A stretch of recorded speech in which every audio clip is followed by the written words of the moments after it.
Profiles in Courage today, coming at an extraordinary time.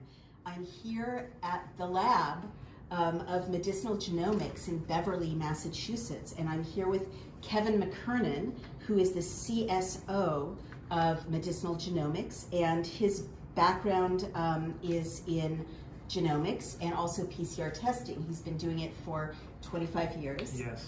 And welcome to you, Kevin McKernan. Thank you. Thank you for coming, Naomi. Appreciate you putting some light to this because it's hard to get this story out these days. Thank you so much. I'm so excited. And I'm also here kind of virtually. We're here with Bobby Malrota, who's calling in from Vienna, Austria. And he has a bioinformatics background. He was with the Austrian SARS-CoV task force doing public outreach, and some of what he did was to take data about coronavirus and visualize it, turn it into visuals and graphics, including visualizing the spike protein. And the reason it's such a historic thing, if you just give me a moment to kind of express how important this is, Daily Cloud's been running these Profiles in Courage for a little while. This is the 5th in the series. And Kevin McKernan and Bobby Malrota are two signatories. And this is going to get a little bit, we're going to nerd out a little bit, but they've promised they will, explain it to all of us as lay people. But it's an incredibly important, I would say it's one of the most important stories of the 21st century. And I literally just tweeted that because today we reported out a story, I guess it's from a few days ago, but it has not been picked up, that the World Health Organization, which, of course has been the driver of global lockdowns, has basically issued a kind of oops, sorry announcement because it turns out that the PCR tests, I'm just going to take a minute to give a little background, and which are the basis of all these COVID maps we see around the world, the basis of policies that are being rolled out in democracy after democracy, country after country around the world, are faulty, and that these PCR tests are actually being run in a way that impairs the results, that tends to give false positives. And Kevin and Bobby, as they've been kind enough to let me call them, will explain more. But the reason I'm so excited to be talking to these two really courageous men, with their very distinguished backgrounds, is that in the face of all kinds of opprobrium, opposition, they are signatories of what has been called the retraction letter, which they can tell you more about. They kind of signaled to the world before anyone else, really, along with some of their colleagues, that there was something very, very wrong with the tests that formed the basis for the whole narrative and public policy around this pandemic. So I'll start with you, Kevin. What is the Corman-Drosten retraction letter? So this was a letter that we submitted, we put it public. It was a letter describing some of the faults that we found in the Corman-Drosten PCR protocol. This was a protocol that was put on the WHO website exactly a year ago today. This is prior to it being peer-reviewed. That's not necessarily a crime, but not necessarily advisable to take a non-peer-reviewed protocol and suggest it to the world. The peer review we have found out to be compromised. This is a protocol that had many of the authors had financial interest in testing companies and kit companies. Just going to jump in and say, could you explain to, as I said to Bobby, I'm going to say to you, sure. Imagine you're talking to a smart 16-year-old. What is a protocol and what is peer review? Okay, so a protocol is like a recipe for, let's say, baking a cake. It's almost like a kitchen recipe. They have to be very specific in the PCR world because we're dealing with a detection of single molecules, and they're very sensitive techniques. And peer review is a process in the scientific field where other experts review your work before it gets magnified. And that's really an important aspect because we all have biases in science, and so it's important to take somebody who is not vested in the glory of your publication being publicized to go through it with a fine-tooth comb and make sure there aren't any mistakes in it. And that part was compromised in releasing this protocol.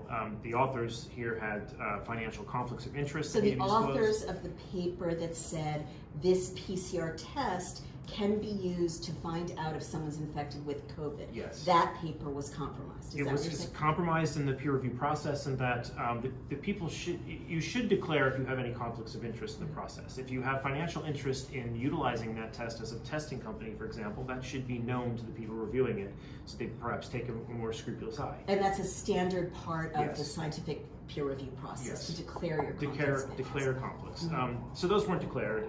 They eventually ended up in the paper when enough people publicly, called out about it. They put those those conflicts public. But the second issue on that paper was also that the authors themselves were on the editorial board of the journal they sent it through, and it went through in 24 hours. Can you just, I'm going to stop you there, say that again right to the camera. Yes, so the authors two of the authors in the paper are on the editorial board of the journal that they sent the manuscript through, and it went through peer review in 24 hours, which for those who aren't familiar with, that's an exceedingly fast peer review. The fastest peer reviews ever come out of that journal has been 20 days, and I think the average is north of 170 days. So it's a very, very fast peer review that occurred this time last year, prior to the pandemic really having escalated that much. If you can recall, the WHO did not declare this to be a pandemic until months later. Until I think it's late February, and Bob, you might be able to correct me if I'm wrong there in the exact date. But this was well in advance of there being a pandemic. It was when we just had I think there was only 6 fatalities in Europe at the time when this was submitted. So what's happened? So, and Bobby, is there anything you want to add from Vienna about the Corman-Drosten retraction letter and why you decided you had to speak up and sign it?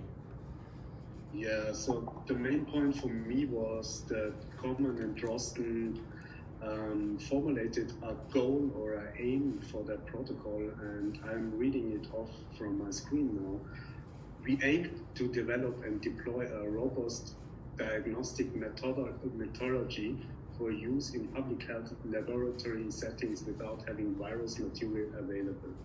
And Did you say without having virus material available? Yeah. Am I hearing that correctly? you are hearing that correctly. So they only had in silico sequences or theoretical sequences, and there were many irregularities in the argumentation in that paper. So for the layman person, they didn't have the virus in Europe, they didn't have any cases in Europe, and the argumentation in the paper, in the introduction, was that Christian Drosten had something, he catched up something through social media, but in truth he only looked it up at GIS8 and Nexttrain. So for the layman person, what does it mean? It's a database where you can look up certain sequences, and there are the 6 Wuhan sequences that started the phylogenetic tree. What does phylogenetic tree mean? Started all the evolutionary tree of the virus. So I'm going to interrupt you. Forgive me. I'm going to be interrupting both of you gentlemen periodically to make sure everyone understands without your sophisticated backgrounds. This paper that was published in Eurosurveillance, which is a peer-reviewed journal, in advance of there being really any cases of COVID-19 in Europe, right? That's what I'm hearing.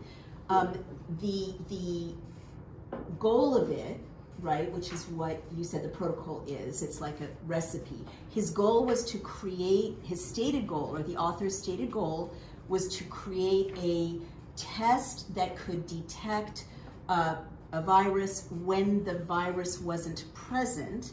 And in addition to that, he didn't have coronavirus, COVID-19 to work with, right? He was drawing the sequencing from a computer database. Is all of that correct?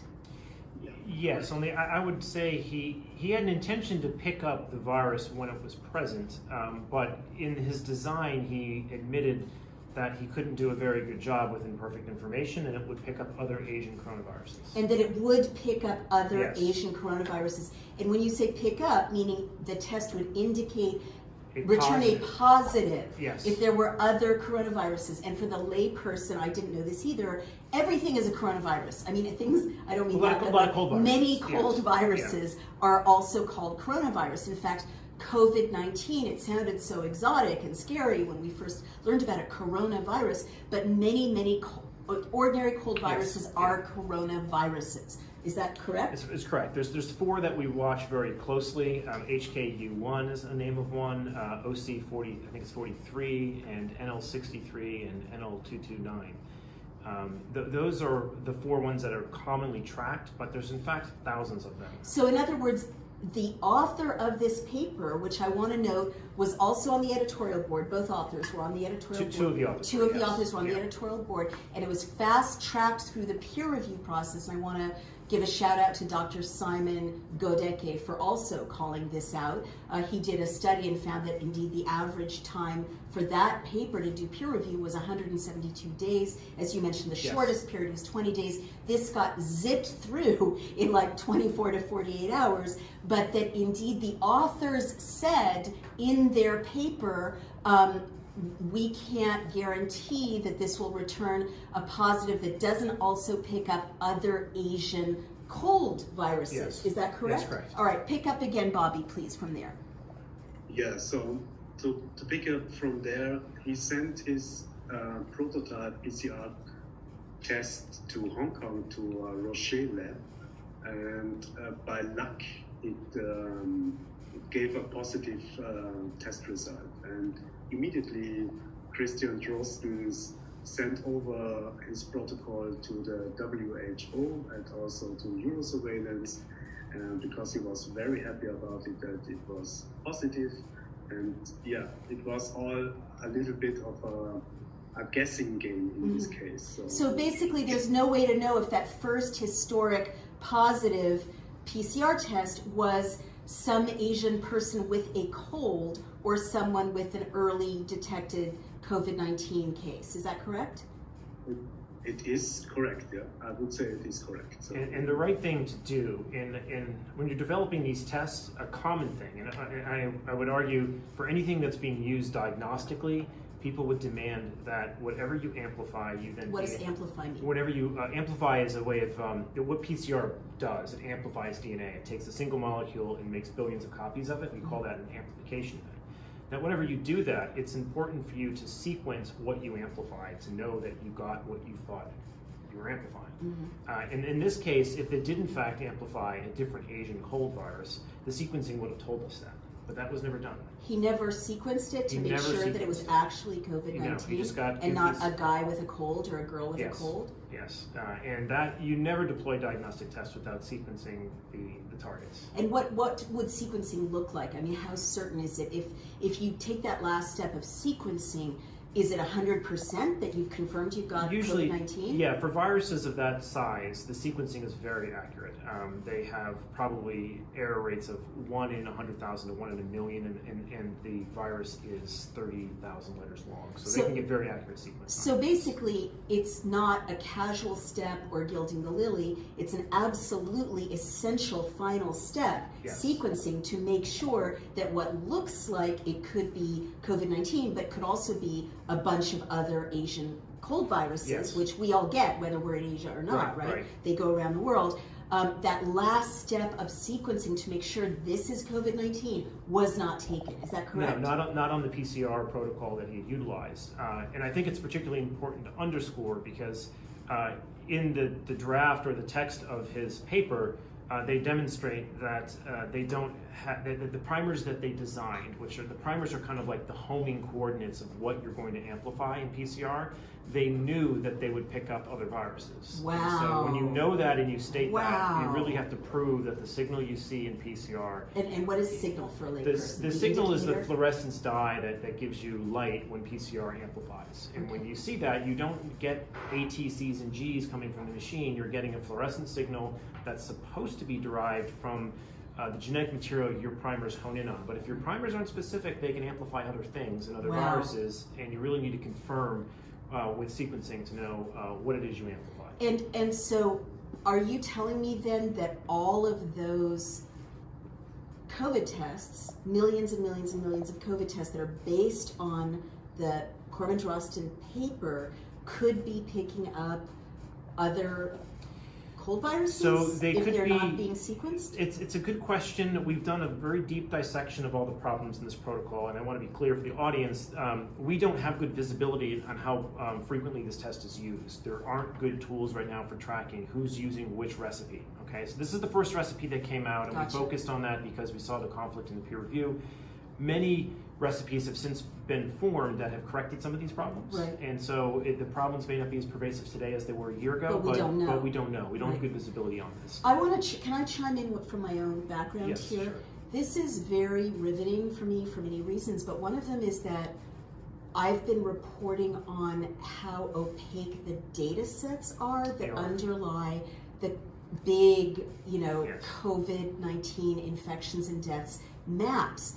As you know, you who follow Daily Cloud, I run a digital database. We build digital dashboards made of government data. So it's the exact same data model. And what I've been saying over and over is let us see the raw data sets. Right, We right. can't know anything about these numbers if we can't see the raw data sets, because the raw data sets would have information like what was the test? What methodology were they using? Where did it happen? What were they looking for? And without the raw data sets, it sounds like what I've been looking at is kind of a mirror image of what you guys are identifying, that there's a bunch of inputs, and it could be 100% accurate, maybe, but it's also designed or maybe not corrected to include a bunch of other stuff that could indicate false positives, or could just be inaccurate. I couldn't agree more. This is what I would call this is a hacking of democracy, because we have effectively taxation without data representation. Speak more to that, please. All the databases that are tracking this are somewhat centralized. It's very difficult to audit them. We don't have transparency on the values that are being generated by these PCR tests. It's known as a CT value or a CQ value. What's a value? It is this number of cycles it takes for the test to go positive. All right, now let's talk about that. So there's been a lot of discussion on social media, which sadly is where this story is unfolding because the mainstream news is completely absent, but here we are. So what has been, was this in your rebuttal letter that the cycles are too high? Or The is that, cycles on this test were set up to 45, which is usually an indicator that the test has a problem. 40 is usually the default on most instruments. Now, to be clear, there has been a lot of argument on Twitter over this. When people set their protocols to read out to 40 cycles, it doesn't mean they're calling patients out at 40 or 39. They just leave the camera on that long. They should be, and what the WHO is really trying to sharpen the message on here is that they need to be much more clear on where they are making those calls, and that those calls shouldn't be past their limit of detection, which is known as a LOD. That isn't always at 40. so back up, because it's getting a little hard for me to follow. Yeah. So when you say cycles, why does it matter that the tests are set at 40 to 45? Why is that too high? What's the risk, and what is a cycle? Every cycling is a doubling of the amount of DNA that's present. Okay. So when you do 40 cycles, you've probably doubled a single molecule, if it were present, out trillions of times. So you can gauge how much amplification is happening by just taking the number 2 and putting it to the power of the number of cycles that you do. If you do 10 cycles, it's 2 to the 10th power. That's how many times you've amplified it. If you do 20 cycles, it's 2 to the 20th. So this is a log 2 scale. It's very much like a Richter scale, but people aren't discussing the value on the Richter scale when it goes off. This is why we have a public health lockdown, is because we're not talking about the log scale here. We're just saying there was an earthquake regardless of whether it's a 1 or a 7. Oh, wow. And you really need to pay attention to the scale, because the scale is an exponent. So I'm going to try to say that in my English major way. Yeah. It's like a translation back and Yes. forth from genomics to English lit. So what you guys are saying, and I want to hear from you too, Bobby, but this is so important, is that the PCR test, which is when you go to CVS and you take that swab and you swab your nostrils, it goes to a lab, and the lab presumably is doing what you do right next door Yes, with other yeah. material, which is a PCR test. And what is PCR short for? It stands for polymerase chain reaction. There you go. So that's what this whole global pandemic is based on, is the results of those PCR tests. However, what Kevin just explained is that we're not being allowed to see how those results were attained, basically, Yes. and that you can set the cycles of how many times you double that DNA, higher and lower, and just like a Richter scale can say, well, there was a 2 earthquake or a 7 earthquake, and there was an earthquake, right? But something may have, your dog's bowl may have moved, or your house is in ruins, right? Yes. If you don't know whether it's a 2 or a 7, that's Yes. what you're saying. So something could show up as a 20 on the, Yes. or a 45. Yeah, the scale usually goes from 0 to 45 on a lot of these PCR, so it's a little bit different than the Richter scale in that regard, but it's still an exponential scale that we're on. Gotcha. And I think the challenge we're having is, if you can imagine, every time there was a 1 earthquake or greater, you shut down society, you do more damage than you do correction. You really need to triage people. You need to know the value. You need to know which ones are really hot and which ones aren't. Okay, so and you're saying that the default that was set was 40? It was actually 45 for the 45. the Corman-Drosten protocol, and that's very late. So if it's set at 45, is it going to be picking up false positives? Well, we're What's the finding problem with that? both false positives and false negatives, Equally dangerous. which are equally dangerous because the track and trace systems rely on them having low amounts of both. If you're missing people on top of tracking the wrong people, you're just running around quarantining people somewhat with the Russian roulette game, and that's what we think is actually going on right now. So the Corman-Drosten protocol basically said bake your cake so that it will always be burned, basically. Yeah, that's a good way to say it. Yeah. Or you can't tell what's in it. Yes, essentially, yeah, right. yeah. It's set to such a degree. There's many technical issues beyond just the cycle counts. There's issues with the way they design the primers. So I and want to everything get else, to but, that, yeah. but let's exhaust this first because it's also important, but I want to go step by step. So he said set it at 40, so presumably, at least till recently or along the way, labs following his protocols have been setting the test PCR amplifications at 40. In his case, there was 45. 45. It was 45. So that's and bound to cause errors, problems, difficulties. Would you call, sorry to jump in, but would you call the tests done at 45 basically useless as data? If the lab is not, if they're calling signal that they get out past their limit of detection on that test, which is probably actually around 37, is my guess from reading the literature, as to where they start to see single molecules. When you dilute single molecules, when they stop giving you signal, it falls off at around 37. Meaning showing up on crossing our threshold. If they're calling beyond that point, it's all garbage. In fact, even the ones that are very close to the threshold are probably non-infectious people. And what would you say to that, Bobby? That's extraordinary. Do you agree that anything over 37 or so is garbage, as Kevin just put I it? totally agree. The key point in the Corman-Drosten paper is that there is no cut-off value. So they didn't. You can have 100 cycles, but you also need a reasonable cut-off value here. Right. And this cut-off value is not provided in the paper. So basically, people can run them at 100 cycles and get more garbage and report that and report that. They can. I don't think anyone's going that extreme, Right. but there is a difference between how long you run your camera out and where the lab calls that. Because in order for you to see the cycles at 35 and 37, you have to run your camera out to 40 just to see them. But that calling point is what the WHO finally put some scrutiny on a year later. So it should have been put in basically, a place. year later, Yes. people have been running these tests wrong, Yes. getting bad results, scaring people to death with false positives, or endangering them with false negatives because the setting was wrong. Essentially. They just didn't provide a good guidance in that protocol as to where you should call it. Right. They just set it to 45 and good luck. Wow. What's the optimal place you think PCR tests should be set for? It's very dependent on the type, on the assay that you design. It will move a little bit, but the way that you should traditionally calibrate these things is you correlate them with biological outcomes. So you take your PCR results and you measure maybe 100 patients that have measurable viral load, and you take that viral load and you measure it with a different method than PCR. So you have kind of a so you get correlate. confirmation. And the way they typically do this is they take those things and they grow the virus on lawns of Vera cells. These are monkey kidney cells. So the grow is like a little lawn in a petri dish, and when you put virus on there, you'll get little pock marks where the virus killed the cells. Right. And you count those as plaques. They're called plaque-forming units.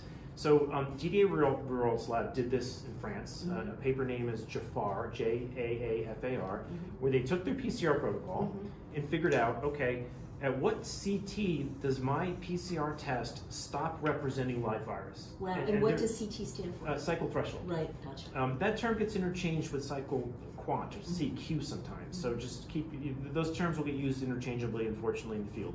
They found after 33, a cycle threshold of 33, like 97% of the samples had dead virus. So even pushing it up to 37 is really sketchy. I'm going to say that again. I'm going to say that. I'm going to translate that into English major. That was pretty English majory.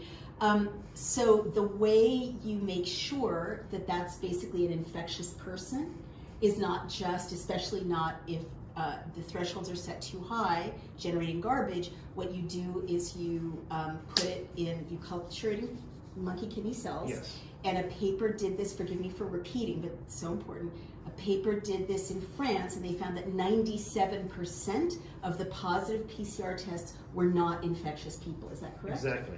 They did not grow any virus on Vero cells. And if they had been infectious, dangerous, you're going to kill your grandma, don't hug her, Yes. you would get growth. Yes. So really, the people who should be isolating, should be home from school, home from work, are people in whose monkey cell culture the Yes. PCR test will grow. Yes, Is that correct? that's correct. And everyone else, it is not likely that they are infectious. Is That's that right. fair? And there's another way to zero in on this. There have been other papers. I'd point your audience to one by the name of Liotti, L-I-O-T-T-I. It's in JAMA, Journal of American Medical Association.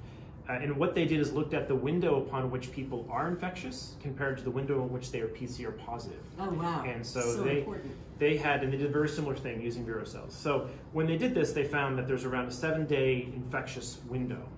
And there's patients in that study that were 77 days qPCR positive, although the average was like 40, I think 8 or so. Oh my gosh. So you're looking at a 5-to-1 ratio of the number of people we are quarantining that are not infectious versus infectious. And when you apply that across an asymptomatic population, you end up falsely quarantining everybody. You also end up including everyone in your contact tracing map to get sucked into that the testing vacuum. And I think the important thing we need to point out here is that the testing companies are financially motivated to continue to do this. Exactly. They're not going to stop because they love high positivity rates, because every person they test that's positive, they get to pull in their whole family for more testing. Right. All right, so their motivation is to crank the sensitivity and to get as many positives as they can, because that pulls in more revenue. So this will not get reversed unless there is more public discussion over what these CT values should be set for, and why are we testing asymptomatic people. We're running medical experiments in asymptomatic people, and that's just a major change in 2020. We're not allowed to do that in 2019. Well, the Nuremberg principles say you're not allowed to do it Bingo. at all. Yes. Is there anything you want to add, Bobby, to what Kevin said about that set of garbageness? So to summarize it up, so the CT value is missing. The cycles value can be found in the WH document. And a real thing is that the common Drosten protocol was the only protocol that was recommended by the WHO. Interesting. And then that is a very important point. And it's really a mystery why that happened. And if you look at the authors list again, you will find 2 people who are in the WHO advisory board. The one is Marian Koopmans, and the other one is Maria Somba, and they are both advising the WHO. So you can see here another very big problem here. Mm-hmm. And it's still a mystery why only the Coleman Drosten paper was recommended as the only recommendation at the beginning of the pandemic as a protocol, because there was another lab also in China, the Su lab. They also wrote a very important paper, and they also submit their own protocol to the WHO. You can read it up in their publication. And we don't know why their protocol wasn't recommended at first. Understood. And so to sum it up again about the CT value. So if the CT value is missing here, then you can't regard the Coleman Drosten protocol as a diagnostic tool at all. Wow. Yeah, that's an important point, and I think there's a second really critical point that I think anyone building a diagnostic test would be screaming foul over, is that the Corman protocol in particular is missing internal control. Okay, this is another value that you ideally want to get out of a test, and it's related to the complexity of sampling somebody's nose. Anyone's had this, it's a horrible experience. Well, it turns out that sampling process in your nasopharyngeal cavity can vary by 1,000 to 10,000 fold in terms of the amount of DNA you get out. All right, so swab to swab, you have to imagine people could have thousands of fold more or less material on that swab. So what most testing companies would do in this circumstance to control for the fact that the swab could vary that much is they would target a human gene to know how many cells they actually got that are human cells. Right. That way they have something to compare it to when they look at the viral load. You can't really get a viral load without having a reference to how many human cells did you pull out of that sample. Right. If you get 100 virions and you only have one cell, that's a high load. If you have 1 million cells, that's nothingness. Right. So they don't have that in their protocol. Excuse me for jumping in, but a high viral load to a cell means someone's probably infectious or sick or going to get sick. Yeah. A lot of cells, very little viral load means someone is. Yes, it's very difficult to have an educated discussion over where the CT value should be set for a protocol if you don't have something to compare it to, like how many cells did you get those from? Right, You can't really do a viral load. A viral load means number of particles per something. Right. There's a denominator. They don't have a denominator. They just have a number in space. So surreal. And so that is something, as someone who's built diagnostic tests before, when I saw that, I'm like, that's criminal. So there's you have to have 50 human cells in this You have sample. to know that you even got human cells. I mean, they don't even know that they've got human cells? No. So you just need to see that there's human DNA that it shows up. Is Otherwise, that what why are you looking people are like swabbing ice cream cones and if they're using a Drawson and protocol, they they'll can probably get something to get a positive, and there's nothing to flag the. Normally, a lab would say, "Wait a minute, the positive control didn't show up. I have to throw this test out and repeat it." If the positive control, and there's several controls people use, but the internal control is the most important one. That's the one that tests what's coming off the swab. Right. And they have other ones they put in at different points of the pipeline to try and track errors, but the one that they're missing is the one that targets a human gene that tells you that you actually tested a human here.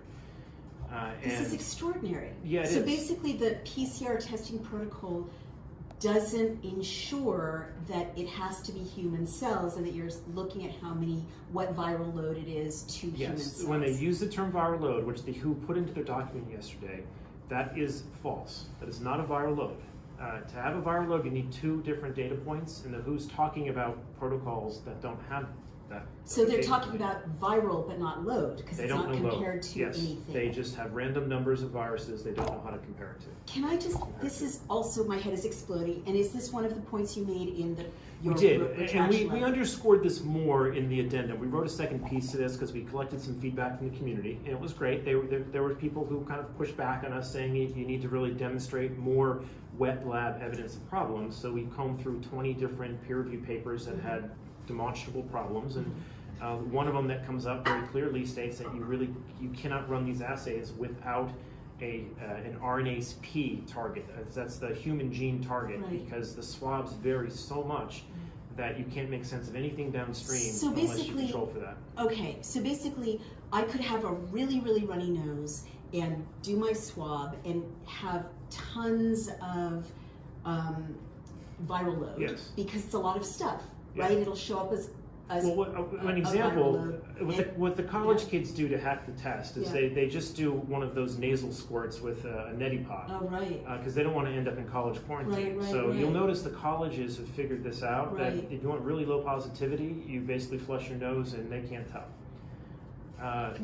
You're confirming something else that has been driving me crazy, which is I never see randomized testing of the population to figure out what the infection rates That's are. an important point, and only looking at self-selected people who which test. is going to change. It's a bias that way. You're absolutely right.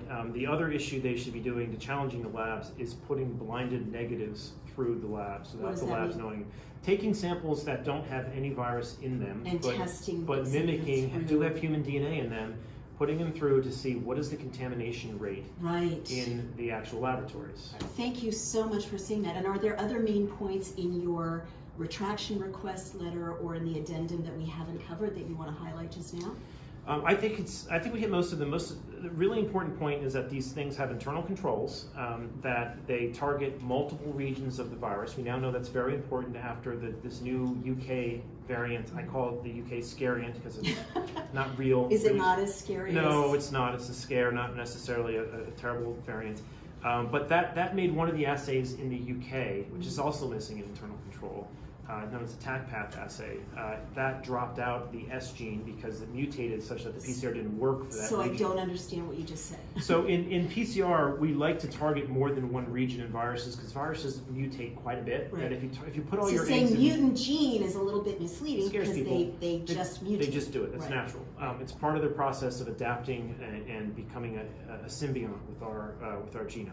Is they change to the point where they're usually asymptomatic.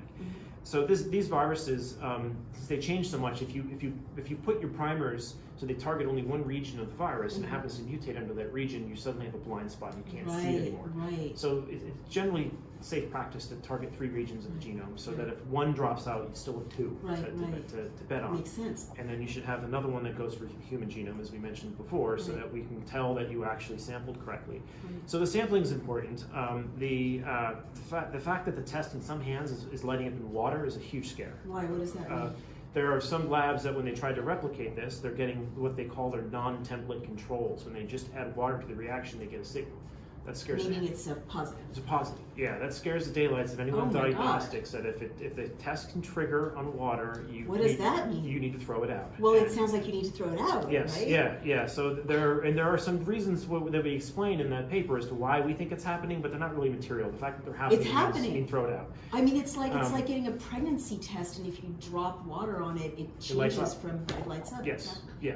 Oh my God. So that's a sign that needs to change, and then you combine that with all of the compromised peer review, and that's really when I've made these PCR mistakes before. I've never put them in front of the WHO, and I never put them out diagnostically. Right. But I can understand how someone racing to market can make these mistakes. But, I understand that. But that was 10 months ago. Or... that was 10 months ago. I can't excuse them jamming it through peer review and leveraging regulatory capture to make everyone use it. Well, one of the things that I'm really aware of, because people are starting to litigate this, there's a lawsuit in Germany. Yes, There's yes, a more of that. Portuguese court ruled that restrictions can't be supported by the Yes. evidence because the PCR test is faulty. And I have been inundated with small businesses who are saying my business has been closed based on PCR testing, which is saying, restaurants, source of infection. The whole restaurant industry has to close. There's one against the New York Department of Education going on as well. And parents, exactly, Yes, Arizona yeah. as well. So Yeah. this is huge. I mean, all of these businesses, these sectors have been closed down based on a faulty test, and word is getting out. So that's actionable. The reason I'm bringing up it's been 10 months is in law, if you make a mistake and it's inadvertent, there's a limited liability. But if you know that it's wrong and you keep harming people Yes. and you keep communicating fraudulent information in ways that cause harms, it is actionable. So, Well, I would point the audience to a paper by Munchoff where Corman, I don't know if Corman is, I think Drosten is an author on that paper, and it spells out that there's in fact a problem on the first assay. The RDRP assay they say needs to be thrown out in that, and he's an author on that paper, and that published in June, so he's been aware of the problem, and the WHO still has the old protocol on their and website. presumably the WHO has also been aware since at least June. If you want to call them aware, yes. They've been made aware. They've been, 20 scientists, as I understand it, signed the retraction 22, letter. yes. 22 signed the Yes. retraction. And I've heard through my interview with Dr. Simon Godeke, who's in Brazil, and called attention to that speedy peer review process, that people have been getting quite a lot of blowback for having signed that letter and been brave yes. enough to come out. Can either of you speak to that? Oh, well, I think they start calling you an anti-Semite. They then, I work with cannabis genetics now, so that comes on the table. They try to discredit you with the fact that So you're they in try the to field. find something in your background that will discredit you. I think they've referred to you as a 3D artist, Bobby, even though you do viral protein 3D structures. I find that one funny. They've every slander in the book. They're not going for the ball. They're going for the person. Right. And if you read what we've written, I think most people will see that we've thoroughly combed through all the literature to find the faults. And regardless of whether it's faulty or not, no one should be particularly after this whole Surgisphere thing happened with hydroxychloroquine. I don't know if your audience is familiar with that, there are generic drugs that worked really well for COVID, and they got suppressed because we think pharmaceutical influence was trying to push for more patented compounds. So some fraudulent papers went through Lancet and New England Journal of Medicine, and they were retracted. Wow. All right, that scared everyone in the peer review world and the scientific community, because we're like, well, if we can't trust the two top journals because they can be easily hacked like this, what can we trust? Yeah. And I think the same thing should be looked at, the same light should be shed upon this. Like, if this peer review, if we're gonna have these games where people can call their buddy and sneak a paper for peer review and shove it into the WHO, then we don't have science, we have a game that is effectively some type of captured regulation system that is no longer pursuing truth, it's pursuing financial interests. Absolutely. And that's key. So it sounds like, Bobby, would you agree with this? There's almost a kind of existential crisis going on in the academic or the scientific community, because basic tenets of post-Enlightenment science, like peer review, like if it's wrong you take it down or correct it, like transparency of data, freedom of speech and freedom censorship. of speech and censorship, those are all being called into question or suppressed. Would you agree with that? Yeah, totally. I can also add some things here. So we already have some communication with the journal Eurosurveillance, and they wrote to another concerned scientist who was doing an inquiry about our Common Drosten Review report, and they wrote him back that they are releasing papers since 2007, and that they never had to retract papers, so it would be the first time ever in their existence. So this is that's a non-argument, you know. That's not an argument. I understand. Well, look, you've both been so generous with your time. Let me ask both of you, given the really head-banging flaws that you've both, I think, very persuasively shone a light on with the test that is underlying a global suppression of economies around the world, children at home, missing education, horrible stories of people delaying healthcare, coming into doctors' offices riddled with cancer because everything's being suppressed except COVID. Would you say that there should be any policies right now based on these PCR tests, or do we really need to throw all this data out and start over with appropriate tests? What would you say to that?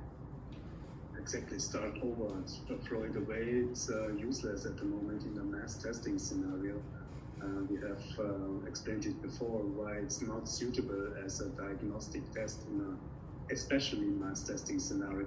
And I want to emphasize that PCR itself is a great tool, also in a clinical environment, as also Kevin would say that the same. But we are confronted here with a situation where it got all out of hand. So yeah, we have misused. Go back to zero. Right. So really, we don't know how big or small this pandemic is based on these tests, right? No, I think the only thing we can really reliably count on is the excess mortality that we're looking at, because the PCR testing is just too sensitive. So I would agree with Bobby there in that I think from a clinical standpoint, the hospitals absolutely need this, and they want very sensitive tests because they need to be able to triage, and so it makes they can actually view a patient in light of symptoms. That's really critical. So important. When you go asymptomatically like this, I want to be cautious not to throw all PCR into the wind, mainly because we're talking about one protocol here, and there's no transparency on who's using it. Right. And I think that's the big problem is that. So some could be good, some could be bad. I'm sure there's good PCR tests out there. I just don't know who's running them. Right. So the FDA has put 322, I think, on their website where they've approved emergency use authorizations for, but you can't figure out which one of those are being run at your local lab. And what their CT is, levels, or what their false positives are.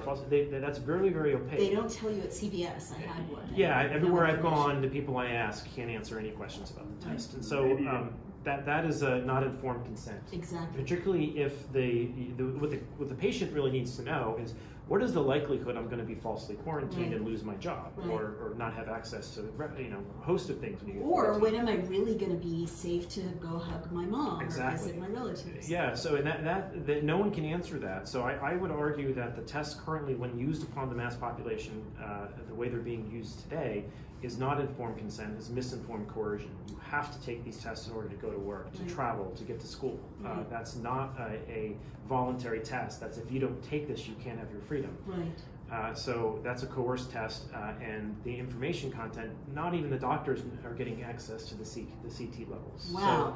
So, That's extraordinary. now, the WHO did come out saying if a doctor asks, you should give them their CT levels. That's a good first step, but Well, that I mean, should have been in place a year as a ago. layperson, I read the protocol of the WHO, or not the protocol, but the announcement, the kind of whoops announcement from, Yeah. I believe, January 13th. And they didn't say you have to set the TC levels at X appropriate level. No, they didn't. Or And- you have to cross-reference it against symptoms or any other Yes. test. They just said if a health provider requests, you have to tell them, and that's not enough. That's not enough in that oftentimes there isn't a single CT value. As you mentioned before, you often target 3 regions in the virus, so you want 3 numbers there, Right. and ideally you also want that human control, that internal control. So But 4 also, numbers. can I just speak, in terms of medical privacy and medical rights? They're telling the health provider, presumably that means they're telling CVS, which Yeah. another subject is CVS's contract is with Google, Amazon, Microsoft, Yep. and And Palantir they're gonna to mine all this data. process They're gonna mine and all this mine the data. data, which Yeah. is hugely valuable. Yeah. But I, as a consumer, can't find out whether the test is being No, done this- correctly or not correctly, whether my kids are not visiting me based on an erroneous test at 45 Right. CTs or a reasonable test at a lower rate. This is why I'm a big supporter of decentralized testing, like home testing, where Right. all that privacy is in your hands. You have such a thing, right? We do have something here, but it's not fit for COVID testing. But people will probably be using these things. These are Bluetooth driven PCR devices, and they're cheap.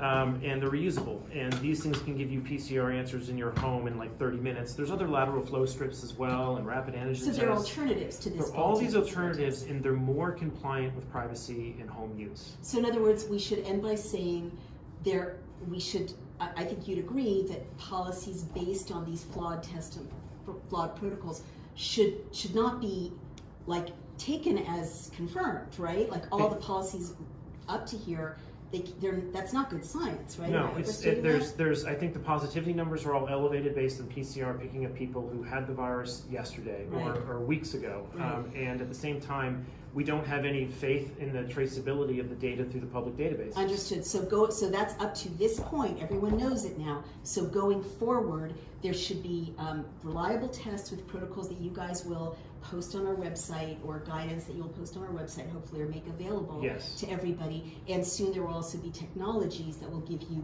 better results more easily. And I would push on that, because if you can push this into the home, a lot of these social problems go away. Right. And I know that Michael Mina at the Broad has been pushing on this on the FDA, and there's been no movement, or very little Right. movement.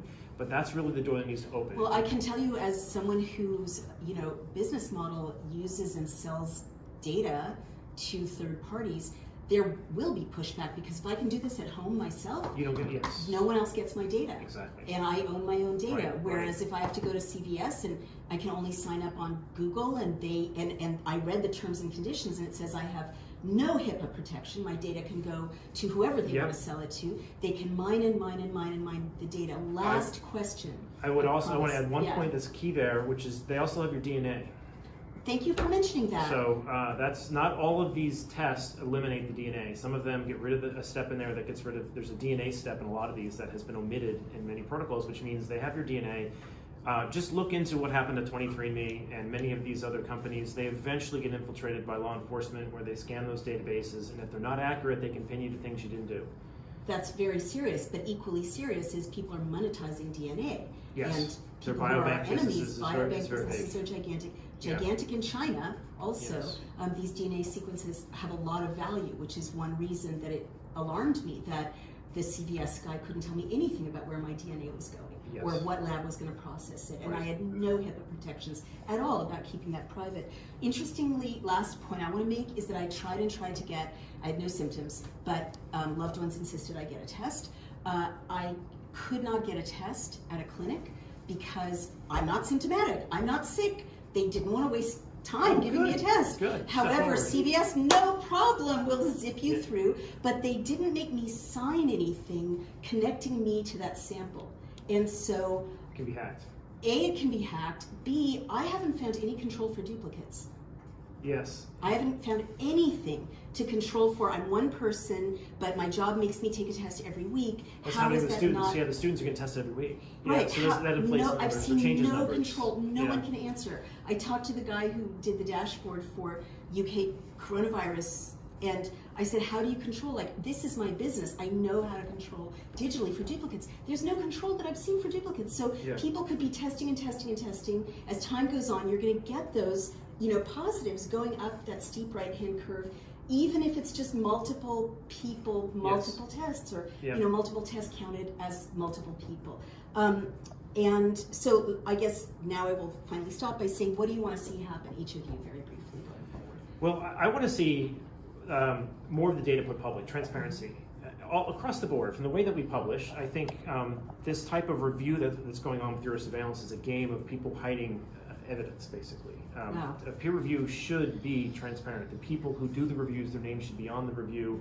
Everyone should be able to look at that review. They're hiding that information. Really? Many people have asked They're for. not disclosing They're who not passed disclosing that? who did the review. Is that completely unacceptable scientifically? They're claiming this to protect the reviewers. Okay, fine. You could do that forever. They could do that forever.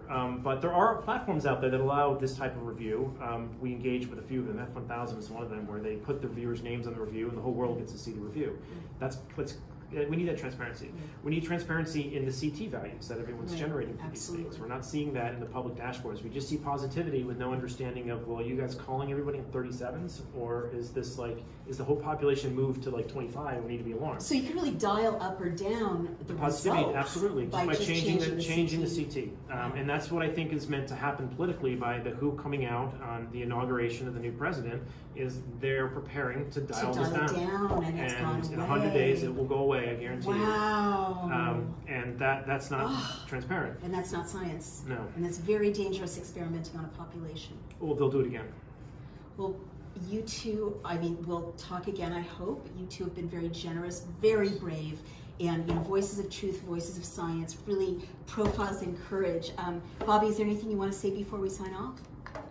So my last words would be also stop testing asymptomatic people. That's very important for me personally. So important, and the science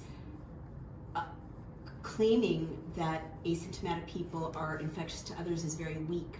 There's been Yes. a lot of media spin, and that underlies the whole Yeah, lockdown, but I've read those peer-reviewed studies. It's very, very It's a weak. 2020 hallucination.